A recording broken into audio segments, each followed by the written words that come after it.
Salut, voyageuses et voyageurs du net, je suis Georges Vernat, poète. Bienvenue à tous sur ma chaîne, déjà si vous me découvrez aujourd'hui, peut-être à l'instant. C'est une chaîne où je parle de mes passions, à savoir la littérature, la poésie, je lis des nouvelles, des romans, des extraits de pas mal de choses. Donc si ce contenu peut vous intéresser, n'hésitez pas après cette vidéo à mettre la cloche et à vous abonner, ça m'aidera beaucoup dans ma quête de partager cette passion justement. Alors j'ai deux annonces à faire dans cette vidéo, enfin disons plutôt des choses d'ordre personnel dont je voulais parler et ensuite une annonce. Les choses d'ordre personnel, c'est parce que j'ai été relativement absent de YouTube ces dernières semaines, je pense que vous vous en êtes rendu compte, et certains d'entre vous ont été gentils, sont venus prendre de mes nouvelles par mail en me demandant si tout allait bien, etc. Alors tout va très bien, hein. Je ne suis pas covidé ou autres horreurs potentielles, tout va très bien. Simplement, on cherche à changer de lieu de vie avec ma copine, on cherche à bouger de cet appartement qui est devenu un petit peu petit pour nous. Or, passer de poète au RSA qui travaille de temps en temps à locataire sérieux avec revenus conséquents, voilà, pour être crédible hein, aux yeux de nos amis les propriétaires, c'est pas évident. J'avais trouvé quelque chose dans la vente récemment, malheureusement c'était un contrat court, bref, là je cherche à nouveau, donc évidemment ça m'accapare pas mal tout ça. À côté de ça, je continue à écrire. J'ai écrit un texte il y a encore peu de temps qui s'appelle Tsunami sur poésie. Si vous me suivez peut-être sur Facebook, vous l'aurez vu passer. Je continue à écrire mon 5e recueil de poésie. Le 4e est toujours en attente de parution. Enfin, vous voyez, voilà, comme d'habitude, pas mal de projets sur le feu. Mais tout va bien. Merci de vous en être inquiété. Et l'annonce principale de la vidéo, c'est qu'en fait, je me suis mis, avec ma copine aussi, au kung-fu.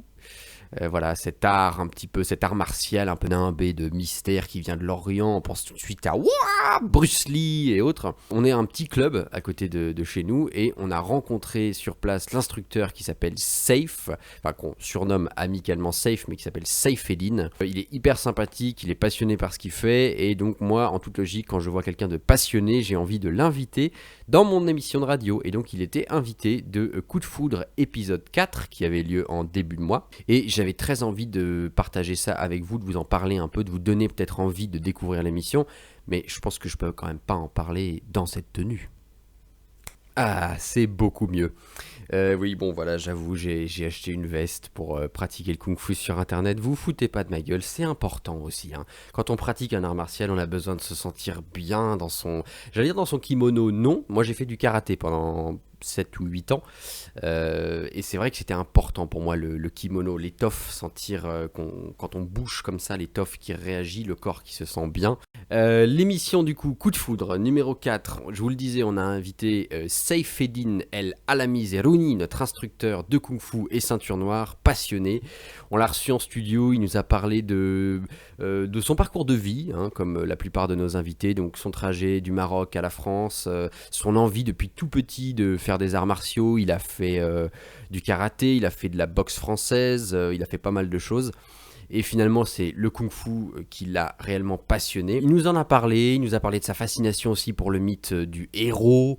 Il nous a parlé de qu'est-ce que c'est être professeur, être pédagogue, etc. Donc, quelqu'un de très passionné, de passionnant, du coup, à écouter. Je vous invite vivement à aller écouter l'émission. En plus, vous avez aussi, pour ceux qui connaissent déjà l'émission, et vous aurez plaisir à retrouver Roma, qui a fait une chronique polar sur un polar américain, d'une romancière qui s'appelle Paula Hawkins. Le roman s'appelle La fille du train, et ça vous plaira si vous aimez les polars psychologiques. Notre autre chroniqueur, Brian, le chroniqueur Globetrotter, qui nous a emmenés au Guatemala pour découvrir le rituel du chocolat. Allez écouter. Et des très bonnes musiques, en toute... honnêteté, je pense qu'on n'est pas trop mauvais pour vous choisir des bandes son qui sauront ravir vos oreilles. Voilà. Alors tous les liens pour écouter le podcast de Coup de foudre épisode 4, ils seront comme d'habitude dans la description. Je sais pas encore ce que je peux vous dire sur les projets qui vont suivre sur Georges en poésie. J'essaierai de me remettre un petit peu plus aux lectures dès que j'aurai trouvé un travail, parce que là on a une opportunité d'appartement pour mars, donc j'essaie de me dépêcher. Mais voilà, des lectures, peut-être des lectures plus longues aussi, on verra.